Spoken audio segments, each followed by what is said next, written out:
हमारे मुख्यमंत्री महोदय का काफिला लाख परिषद की तरफ बढ़ रहा है।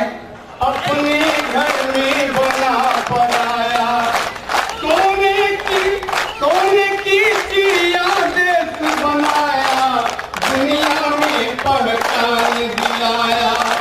भोले श्री गोपाल भारत को दी एहसास तोहफा, भोले श्री गोपाल भारत को दी एहसास तोहफा। दिया नीतीश ने बिहार को खास तोहफा, दिया नीतीश ने बिहार को एक खास तोहफा। आप अपने स्थान पर बैठे रहें। जैसा कि आप लोग देख रहे हैं, आज हमारे कार्यक्रम के मुख्यमंत्री माननीय नीतीश, मुख्यमंत्री जी से अनुरोध करूंगा। अब सबसे पहले मैं अपने राष्ट्रीय अध्यक्ष डॉक्टर जगदीश प्रसाद जी का लेक्चर लगा हुआ है। हम लोग इतिहास पुरुषों का सम्मान कर रहे हैं और भारतीय संविधान का सम्मान कर रहे हैं।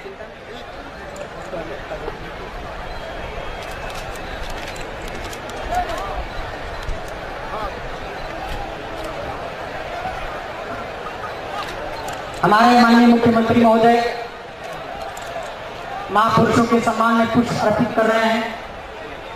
यह हमारे लिए गौरव का क्षण है जब हमारे बीच एक ऐसे महापुरुष का आगमन हुआ है।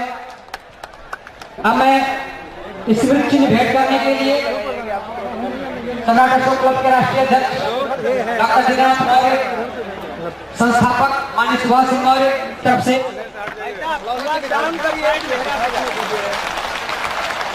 यह एक गौरव का क्षण है। मित्रों, एक ऐसे महापुरुष का हम सम्मान कर रहे हैं जिन्होंने सम्राट अशोक के जन्म दिवस पर बिहार सरकार में, बिहार प्रदेश में सार्वजनिक अवकाश की घोषणा की है। मैं एक बार जोरदार तालियां अपने इस गौरवशाली मुख्यमंत्री के लिए, यशस्वी मुख्यमंत्री के लिए मैं पूरे सदन से मैं देख जिस बेहतर भारत की कल्पना चंद्रगुप्त ने सोची थी और जिसे पूरा सम्राट अशोक ने किया, उस बेहतर भारत का चित्र है।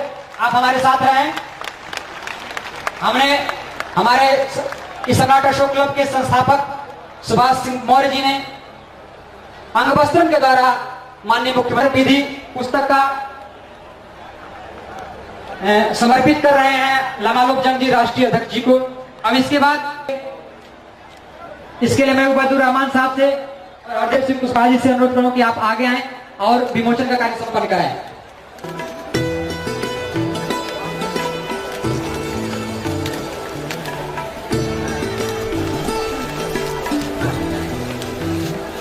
ये सदम का संस्कार विधि है।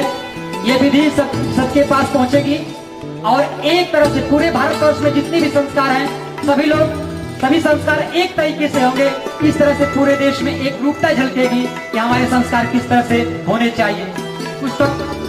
यह पुस्तक लामालोक जंग जी के द्वारा आप सब तक पहुंचेगी।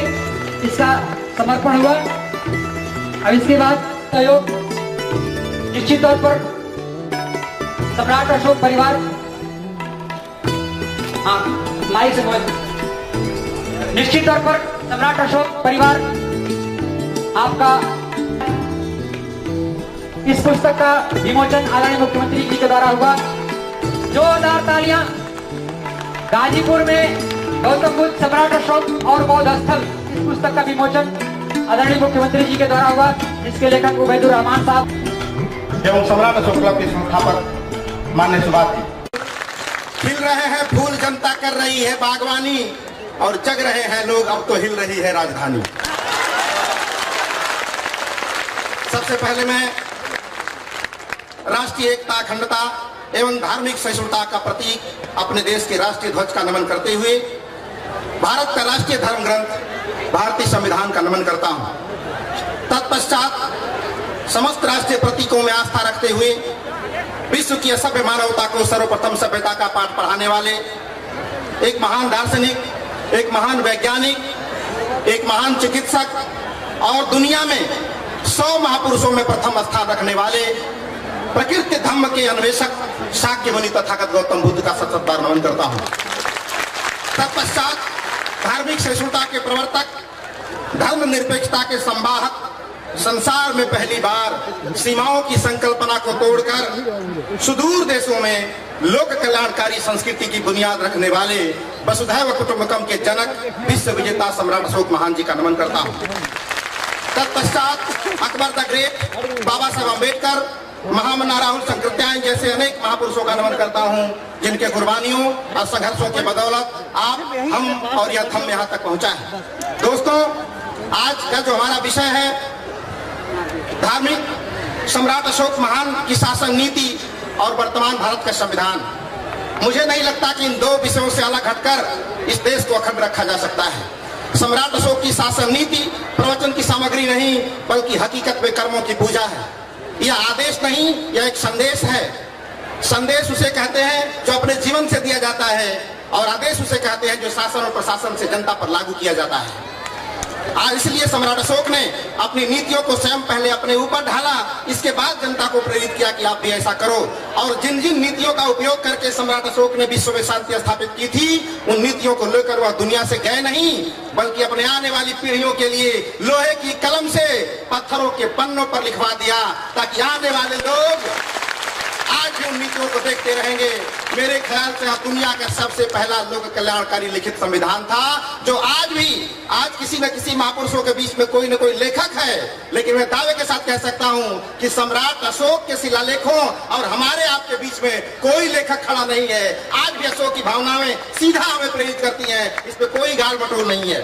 अशोक की शासन नीतियां आज ये पुरातन भारत की पुरातन धरोहर है, लेकिन आज तक इसे विश्व धरोहर में दर्ज करने के लिए भारत का कोई प्रतिनिधि विश्व मंच पर रखने का काम नहीं किया।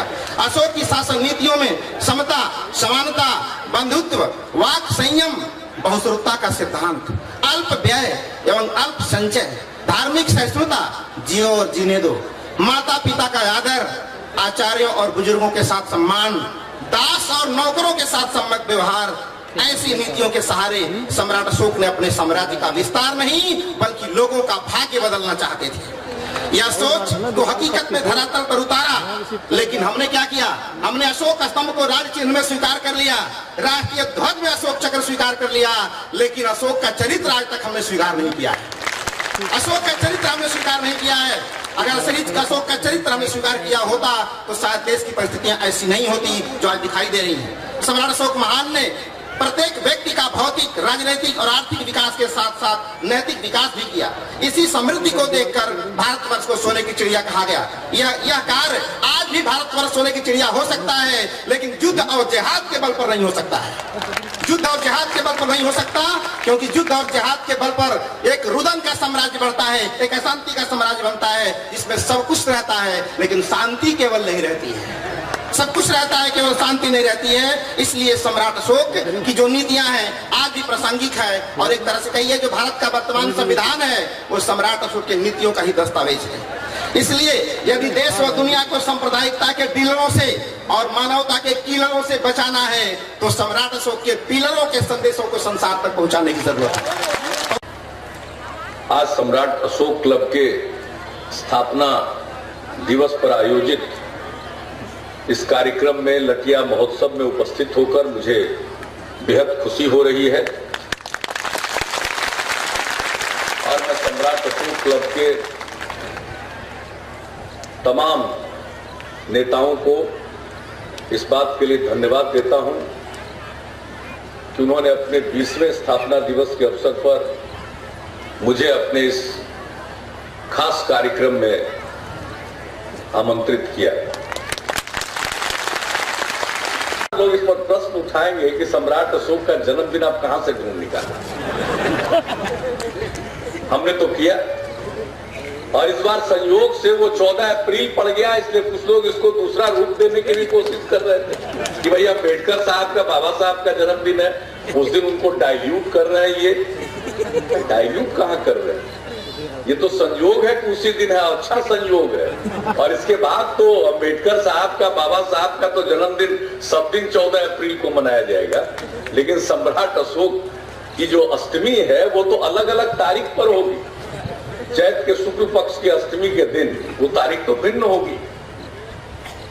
लेकिन लोगों ने कहा सवाल छेड़ा, बड़े बड़े इतिहासकारों ने कहा कि भाई ये कहां से डेट निकाल दिए। तो हमने कहा मनोज जी को, अरे भाई आप लोग तो बताइए, इसका उत्तर तो आपको देना चाहिए था। तो ये बात और ज्यादा आती कि भाई सम्राट अशोक क्लब की अनुशंसा पर ये किया गया है, सब लोगों को मालूम होता। धर्म प्रचार के लिए इस देश के बाहर चारों तरफ लड़की और लड़की को श्रीलंका में भेजा। हम तो इसीलिए जो जाती है चेन्नई, लंका तक तो भेजने का ट्रेन नहीं था जब हमारे रेल मंत्री थे। तो पटना से जो चेन्नई ट्रेन जाती है उसी का नाम हमने संघमित्रा रखा। वो सम्राट अशोक ने अपनी पुत्री को भेजा था कि जाओ वहां प्रचार करो।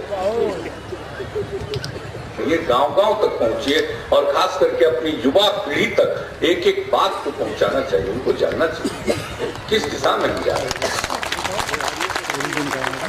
आज तो देखिए जो राजनीति हो गई है, ऐसा लगता है जैसे आइडियोलॉजी का कोई मतलब ही नहीं।